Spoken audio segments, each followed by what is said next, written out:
Friends ನೋಡಿ ಮನೆ ಮೆಣಸು ಆಗಿದೆ. ಡೈಲಿ ಬ್ಲಾಗ್ ಮಾಡೋದೇನು ಇಷ್ಟ ಆಗಲ್ಲ, ಬಟ್ ರೆಸಿಪಿಗೋಸ್ಕರ ಮಾಡ್ತೀನಿ. ನೀವು ಕೇಳಿದ್ದೀರಲ್ವ ಕೆಲವೊಂದಿಷ್ಟು ಜನ.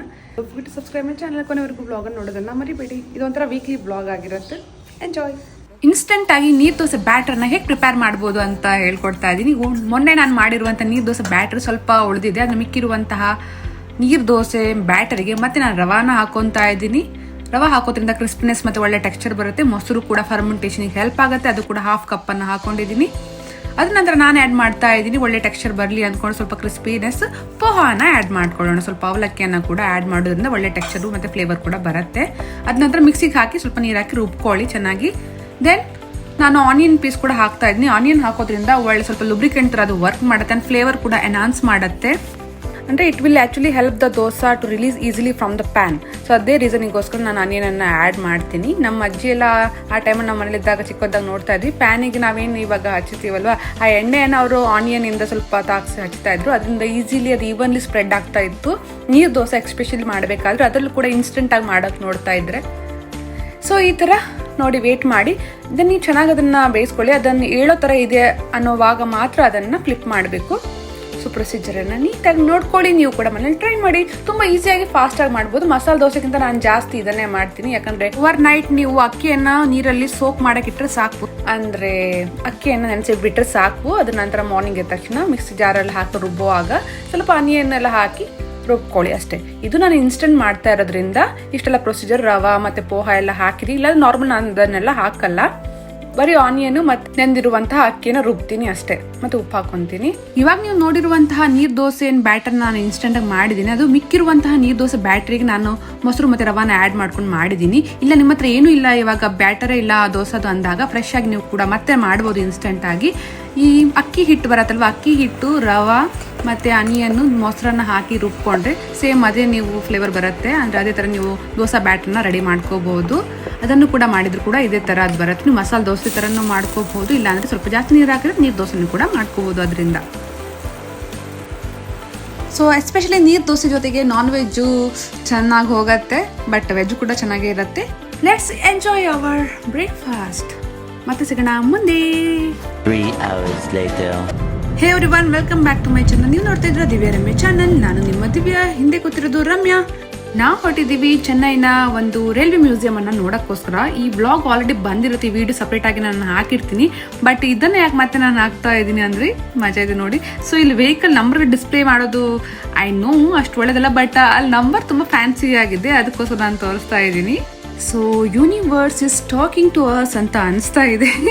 2222 8888 7777 ಸಿಕ್ಕಾಪಟ್ಟೆ ಫ್ಯಾನ್ಸಿ ಆಗಿರುತ್ತೆ ತಮಿಳ್ನಾಡಲ್ಲಿ ವೆಹಿಕಲ್ಗಳ ನಂಬರು. ಸೊ ಈ ವ್ಲಾಗ್ನ ನಾನು ಹಾಕಿದ್ದೀನಿ, ನೋಡಿಲ್ಲ ಅಂದರೆ ತಪ್ಪದೇ ನೋಡ್ಕೊಂಡು ಬನ್ನಿ. ಫೈನಲಿ ರೈಲ್ವೆ ಮ್ಯೂಸಿಯಂ ನಮ್ಗೆ ನೋಡಿ ಮುಗೀತು. ನೆಕ್ಸ್ಟ್ ಡೆಸ್ಟಿನೇಷನ್ ಎಲ್ಲಿ? ರೋಹಿತ್ ಅವರೇ, ಎಲ್ಲಿ ನಮ್ಗೆ ಕರ್ಕೊಂಡು ಹೋಗ್ತೀರಾ ನೆಕ್ಸ್ಟು? ಊಟ ಮಾಡೋಣ ಫಸ್ಟು. ಆಲ್ರೆಡಿ 4 ಗಂಟೆ ಆಗ್ತದಂತೆ. ಫಸ್ಟ್ ಊಟನ ಮುಗಿಸ್ಕೊಳ್ಳೋಣ, ಆಮೇಲೆ ಮತ್ತೆ ನಾವು ಹೋಗೋಣ. ರೈಲ್ವೆ ಮ್ಯೂಸಿಯಮಿಂದ ನಾವು ಹೊರಟು ಬಂದಿದ್ದು VR ಮಾಲಿಗೆ. ಎನರ್ಜಿ ಇಲ್ಲ ಫ್ರೆಂಡ್ಸ್ ವ್ಲಾಗನ್ನು ಮಾಡೋಕ್ಕೆ. ಸ್ವಲ್ಪ ಹೊಟ್ಟೆಗೆ ಹಾಕೊಳ್ಳೋಣ, ಮತ್ತೆ ಸಿಗ್ತೀನಿ ಆಮೇಲೆ. Let's wait and watch.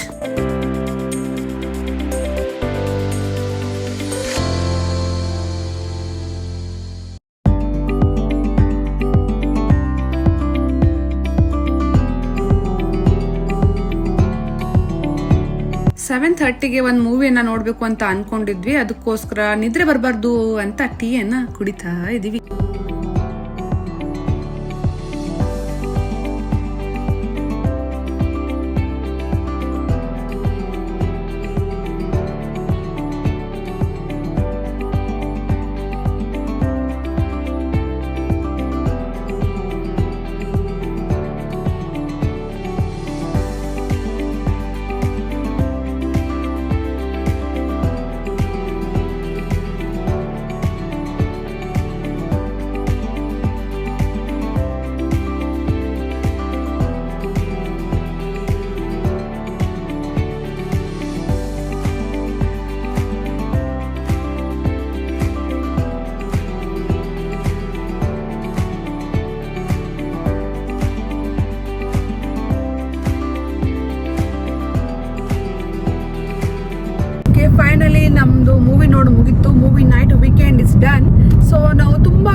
ಒಳ್ಳೆ ಮೂವಿ ಬಂದಿದೆ, ಸ್ಕೈ ಫೋರ್ಸ್ ಅಂತ.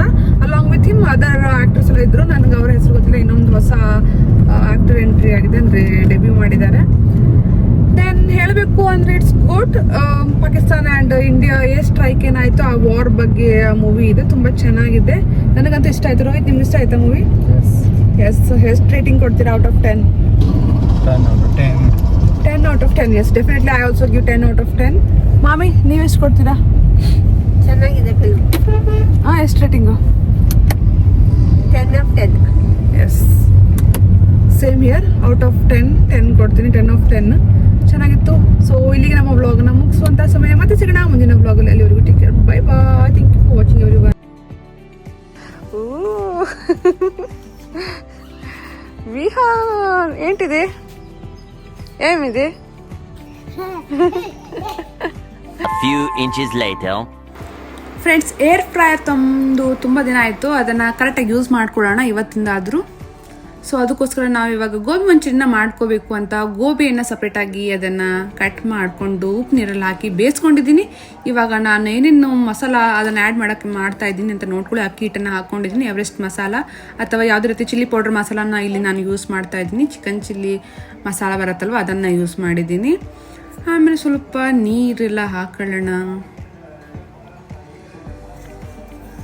ಈ ಮಸಾಲ ಬ್ಯಾಟರಿಗೆ ನಾನು ಸ್ವಲ್ಪ ಜಿಂಜರನ್ನು ಕೂಡ ಆ್ಯಡ್ ಮಾಡ್ಕೊಳ್ತೀನಿ, ಒಳ್ಳೆ ಫ್ಲೇವರ್ ಬರುತ್ತೆ. ಸ್ವಲ್ಪ ಕಬಾಬ್ ಥರ ಫೀಲ್ ಬರಲಿ ಅಂತ ಹಾಕಿದ್ದೀನಿ ಗೋಬಿ ಮಂಚೂರಿಗೆ.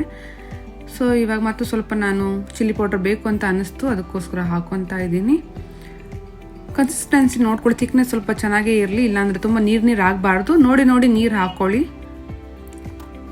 ಇವಾಗ ಕರೆಕ್ಟಾಗಿ ಆಗಿದೆ. ಇವಾಗ ನಮ್ಮ ಗೋಬಿಯನ್ನು ಆ್ಯಡ್ ಮಾಡಿ ಸ್ವಲ್ಪ ಹೊತ್ತು ರೆಸ್ಟ್ ಮಾಡೋಕ್ಕೆ ಇಡೋಣ. ಅದು ಕರೆಕ್ಟಾಗಿ ಅದು ಅಬ್ಸಾರ್ವ್ ಮಾಡ್ಕೊಳ್ಳಿ ಮಸಾಲಾನು ಅಂತ. ಒಂದು 10 ಮಿನಿಟ್ಸು ಉಪ್ಪು ಹಾಕಿ ಇಟ್ಬಿಡೋಣ, ಮಿಕ್ಸ್ ಮಾಡಿ ಚೆನ್ನಾಗಿ. ಇಲ್ಲಿ ನಮ್ಮ ರಮ್ಯಾ ಅವರು ನಮಗೆ ಹೆಲ್ಪ್ ಮಾಡ್ತಾ ಇದ್ದಾರೆ ಮಾಡೋದಕ್ಕೆ. ಆ್ಯಕ್ಚುಲಿ ಅವ್ರ ಹತ್ರನೇ ಮಾಡಿಸ್ತೀನಿ, ನಾನು ವಿಡಿಯೋ ಮಾಡ್ತಾ ಇದ್ದೀನಿ, ಅದೊಂದು ನೆಪ. ಸನ್ಸೆಟ್ ಕೂಡ ಆಗ್ತಾ ಬಂದಿದೆ ಫ್ರೆಂಡ್ಸ್. ಬೇಗ ಗೋಬಿ ಮಂಚೂರಿಯನ್ನ ತಿನ್ನಬೇಕು ನಾವು. ಇವಾಗ ಏರ್ ಫ್ರೈಯರಲ್ಲಿ ಹಾಕಿ ಇಡ್ತಾ ಇದ್ದೀವಿ. ಏರ್ ಫ್ರೈಯರ್ ಆ್ಯಕ್ಚುಲಿ ಮಾಡಿಲ್ಲ, ಇನ್ನು ಫಸ್ಟ್ ಟೈಮ್ ಮಾಡ್ತಾ ಇರೋದು ಏರ್ ಫ್ರೈಯರಲ್ಲಿ ಗೋಬಿ ಮಂಚೂರಿಯನ್ನ. ನೋಡೋಣ. ಫ್ರೈಯರ್ ಆಪ್ಷನಲ್ಲಿ ಸೆಟ್ಟಿಂಗನ್ನು ನೀವು ಕೂಡ ನಂತರ ಫಸ್ಟ್ ಟೈಮ್ ಮಾಡೋರಾಗಿದ್ರೆ ಈ ಸೆಟ್ಟಿಂಗು ನಿಮಗೆ ಹೆಲ್ಪ್ ಆಗುತ್ತೆ. ಮೆನು ಸೆಕ್ಷನಿಗೆ ಹೋಗಿ ಅಲ್ಲಿ ಫ್ರೈಯರ್ ಆಪ್ಷನ್ ಅಥವಾ ಏನಾದರೂ ಇರುತ್ತೆ, ಗ್ರಿಲ್ಡ್ ಆಪ್ಷನ್ ಇರುತ್ತಲ್ವ, ಅದನ್ನು ಪ್ರೆಸ್ ಮಾಡ್ಕೊಳ್ಳಿ. ಒಂದು 10 ಮಿನಿಟ್ಸು ಫಸ್ಟ್ ಇಟ್ಕೊತಾನೆ. ಫಸ್ಟ್ ಟೈಮ್ ಮಾಡೋದ್ರಿಂದ 10 ಮಿನಿಟ್ಸನ್ನು ನಾನು ಇಟ್ಕೊತೀನಿ. ಆಮೇಲೆ ಮತ್ತೆ ತೆಗೆದು ನೋಡ್ತೀನಿ. ಮತ್ತು ಬೇಕಾದ್ರೆ ಟೈಮ್ ಇದನ್ನು ಎಕ್ಸ್ಟೆಂಡ್ ಮಾಡ್ಕೊಂಡು ಒಂದು 20 ಮಿನಿಟ್ಸ್, ಐ ಥಿಂಕ್ 10 ಮಿನಿಟ್ಸ್ ಅಂತ 2 ಸಲ ಇಟ್ಟಿದ್ದೀನಿ. ಟೋಟಲ್ ಆಗಿ ಗೋಬಿ ಮಂಚೂರಿ ಅಂದರೆ ನಾನು ಬೇಯಿಸಿರುವಂತಹ ಗೋಬಿ ಎಣ್ಣೆ ಕ್ರಿಸ್ಪಿನೆಸ್ ಬರೋಕ್ಕೋಸ್ಕರ 20 ಮಿನಿಟ್ಸ್ ಇಟ್ಟಿದ್ದೀನಿ, ಆಯಿತಾ. ದೆನ್ ನೆಕ್ಸ್ಟ್ ಇವಾಗ ಚಾಪ್ ಮಾಡಿರುವಂಥ ಆನಿಯನ್ನ ಪ್ಯಾನಲ್ಲಿ ಆಯಿಲ್ ಹಾಕ್ಕೊಂಡು, ಇವನ್ ಚಿಲ್ಲಿ ಕೂಡ ಹಾಕೊಂಡಿದ್ದೀನಿ, ಗಾರ್ಲಿಕ್ ಕೂಡ ಈ ಥರ ಚಿಕ್ಕದಾಗಿ ಕಟ್ ಮಾಡ್ಕೊಂಡು ಹಾಕ್ಕೋಬೇಕು. ಆ್ಯಂಡ್ ಒಳ್ಳೆ ಫ್ಲೇವರ್ ಬರಬೇಕು ಅಂತ ಅಂದರೆ ಕೊರಿಯಂಡರ್ ಲೀವ್ಸನ್ನು ಹಾಕ್ಕೊಳ್ಳಿ. ಸೊ ಅದನ್ನು ಕೂಡ ಆಮೇಲೆ ಗಾರ್ನಿಷ್ ಮಾಡೋಕ್ಕೆ ಇವಾಗ ಸ್ವಲ್ಪ ಬೇಯಿಸೋವಾಗ ಸ್ವಲ್ಪನ ಹಾಕ್ಕೊತಾ ಇದ್ದೀವಿ. ಇಲ್ಲಿ ನೋಡಿ ನಮ್ಮ ರಮ್ಯಾ ಅವರು ಮಾಡ್ತಾ ಇದ್ದಾರೆ. ಸೊ ಇಲ್ಲಿ ಮೇನ್ ಇಂಗ್ರೀಡಿಯೆಂಟ್ ಅಂದರೆ ನಮಗೆ ಸೋಯಾ ಸಾಸ್ ಬೇಕು ಮತ್ತು ಟೊಮೆಟೊ ಸಾಸ್ ಬೇಕು. ಸೋಯಾ ಸಾಸು ನಮ್ಮ ಮನೇಲಿ ಇರಲಿಲ್ಲ, ಅಡ್ಜಸ್ಟ್ ಮಾಡ್ಕೊಳ್ಳೋಣ. ಟೊಮೆಟೊ ಸಾಸ್ ಇತ್ತು. ಇವಾಗ ಕ್ರಿಸ್ಪಿನೆಸ್ ಆಗಿದೆ ನಮ್ಮ ಗೋಬಿ, ಅದನ್ನು ಆ್ಯಡ್ ಮಾಡ್ತಾ ಇದ್ದೀವಿ. ಚೆನ್ನಾಗಿ ಮಿಕ್ಸ್ ಮಾಡ್ಕೊಳ್ಳಿ. ಮೇಲ್ಗಡೆಯಿಂದ ಮತ್ತೆ ಯಾವುದೇ ರೀತಿಯ ಜಾಸ್ತಿ ಇಂಗ್ರೀಡಿಯೆಂಟ್ ಹಾಕ್ತಾ ಇಲ್ಲ. ಸ್ವಲ್ಪ ಒರಿಜಿನಲ್ ಅಂದರೆ ಯಾವ ಥರ ಇರುತ್ತೆ ಮನೆಯಲ್ಲಿ ಇರುವಂಥ ಇಂಗ್ರೀಡಿಯೆಂಟನ್ನೇ ಯೂಸ್ ಮಾಡ್ಕೊತಾ ಇದ್ದೀನಿ. ಯಾವುದೇ ರೀತಿ ಜಾಸ್ತಿ ಪೌಡರ್ ಹಾಕಿಲ್ಲ. ನಾನು ಯೂಸ್ ಮಾಡಿರುವಂಥ ಪೌಡರ್ ಅಂದರೆ chilli powder, chicken chilli powder ಬರುತ್ತಲ್ಲ, ಅದನ್ನು ಯೂಸ್ ಮಾಡಿದ್ದೀನಿ. ಅದನ್ನು ಬಿಟ್ಟರೆ ಟೊಮೆಟೊ ಸಾಸು ಅಷ್ಟೇ, ಮತ್ತು ಉಪ್ಪನ್ನು ಹಾಕಿದ್ದೀನಿ. ಕೊರಿಯಂಡರ್ ಲೀವ್ಸ್ ಹಾಕಿದರೆ ಒಳ್ಳೆ ಫ್ಲೇವರ್ ಬರುತ್ತೆ. ಸೋಯಾ ಸಾಸ್ ಬೇಕೇ ಬೇಕು ಅಂತ ಏನಿಲ್ಲ, ಚೆನ್ನಾಗೇ ಇತ್ತು. ನಾವು ಇದನ್ನು ಮಾಡಿ ತಿಂದು ನೀವು ಕೂಡ ಮನೇಲಿ ಟ್ರೈ ಮಾಡಿ ನೋಡಿ. ಬಟ್ ಇದು ನಮ್ಮ ರೋಹಿತ್ ಅವರಿಗೆ ಇಷ್ಟ ಆಗಿಲ್ಲ. ಮತ್ತೆ ಅದನ್ನು ಎತ್ಕೊಂಡು ಹೋದ್ರು. ನಾನು ಫೋಟೋ ಎಲ್ಲ ತೆಗಿತಾ ಇದ್ದೆ. ರಮ್ಯಾ ಅವರು ಫುಲ್ ಹ್ಯಾಪಿ ಆಗಿಬಿಟ್ಟಿದ್ದಾರೆ ತಾವು ಮಾಡಿದ್ದು ಅಂತ. ಸೊ ರೋಹಿತ್ ಅವ್ರಿಗೆ ಇಷ್ಟ ಆಗದಿರೋ ಕಾರಣ ಅಂದರೆ ಅವ್ರಿಗೆ ಮತ್ತು ಸ್ವಲ್ಪ ಸ್ಪೈಸಿನೆಸ್ ಬೇಕು ಅಂತ ಅಂದರು. ಅದಕ್ಕೋಸ್ಕರ ಅವ್ರು ತೊಗೊಂಡು ಹೋಗಿದ್ದಾರೆ, ನನ್ನನ್ನು ಹೊರಗಡೆ ಹಾಕಿದ್ದಾರೆ. ಸೊ ನಾನು ನೋಡ್ತೀನಿ ಅವ್ರು ಏನೇನು ಮಾಡ್ತಾ ಇದ್ದಾರೆ ಅಂತ. ಆಮೇಲೆ ಅದಕ್ಕೆ ರೇಟಿಂಗನ್ನು ಕೊಡೋಣ ಅವ್ರು ಮಾಡಿರೋದು ಹೇಗಂತ. ಚೆನ್ನಾಗಿದೆ ಫ್ರೆಂಡ್ಸ್. ಸ್ವಲ್ಪ ರೋಹಿತ್ ಅವರು ಚಾಟ್ ಮಸಾಲ ಕೂಡ ಆ್ಯಡ್ ಮಾಡಿದ್ರು, ಅದಕ್ಕೋಸ್ಕರ ಅದು ಒಳ್ಳೆ ಫ್ಲೇವರನ್ನು ಬಂದಿತ್ತು. ಸನ್ಸೆಟ್ ಕೂಡ ಆಗಿದೆ. ಇವಾಗ ನನ್ನ ಸರದಿ. ನಾನು ಏನಾದರೂ ಮಾಡಬೇಕು ಅಂತ ಅಂದ್ಕೊಂಡೆ, ಅದಕ್ಕೋಸ್ಕರ ನಾನು ಕ್ರಿಸ್ಪಿ ಕಾರ್ನನ್ನು ಮಾಡೋಣ ಅಂತ ಅಂದ್ಕೊಂಡು ರೆಸ್ಟೋರೆಂಟ್ ಸ್ಟೈಲಲ್ಲಿ ಮಾಡಬೇಕು ಅಂತ ಡಿಸೈಡ್ ಮಾಡಿ ಇದನ್ನೆಲ್ಲ ಇಂಗ್ರೀಡಿಯೆಂಟ್ ಹಾಕ್ತಾ ಇದ್ದೀನಿ.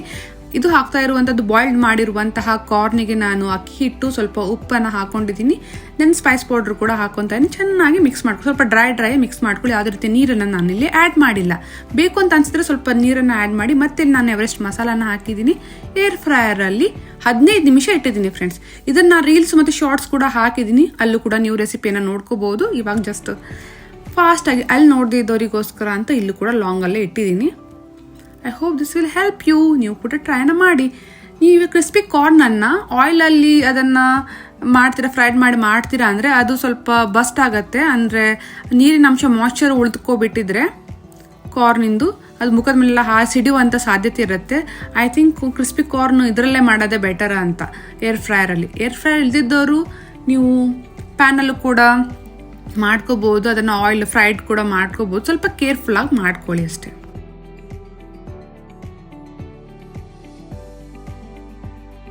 ನಮ್ಮ ಕಾರ್ನು ಕ್ರಿಸ್ಪಿ ಆಗಿ ಬಂದಿದೆ. ಇವಾಗ ಬನ್ನಿ ಅದಕ್ಕೆ ಮೇಕಪ್ಪನ್ನು ಮಾಡೋಣ.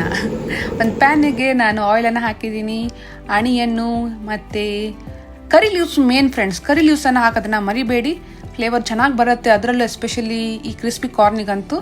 ದೆನ್ ಟೊಮೆಟೊ ಸಾಸ್ ಕೂಡ 1 ಸ್ಪೂನಷ್ಟು ಹಾಕೊಳ್ಳಿ. ಉಪ್ಪು ರುಚಿಗೆ ತಕ್ಕಷ್ಟು. ದೆನ್ ಸ್ವಲ್ಪ ನಾನು ಇಲ್ಲಿ ಚಾಟ್ ಮಸಾಲ ಕೂಡ ಸ್ವಲ್ಪ ಹಾಕೊಂಡಿದ್ದೀನಿ. ಕೊರಿಯಾಂಡರ್ ಲೀವ್ಸನ್ನು ಹಾಕಿ ಗಾರ್ನಿಷನ್ನು ಮಾಡಿದ್ದೀನಿ. ಫೈನಲಿ ಮುಗೀತು. ನೀವು ಕೂಡ ಟ್ರೈ ಮಾಡಿ ಫ್ರೆಂಡ್ಸ್. ಸೊ ಬೆಳದಿಂಗಳ ಚಂದಿರ ಪೂರ್ಣ ಚಂದಿರ ಕೂಡ ಬಂದಾಯ್ತು. ಇಲ್ಲಿಗೆ ನನ್ನ ಬ್ಲಾಗ್ನ ಎಂಡ್ ಮಾಡ್ತೀನಿ. Thank you for watching.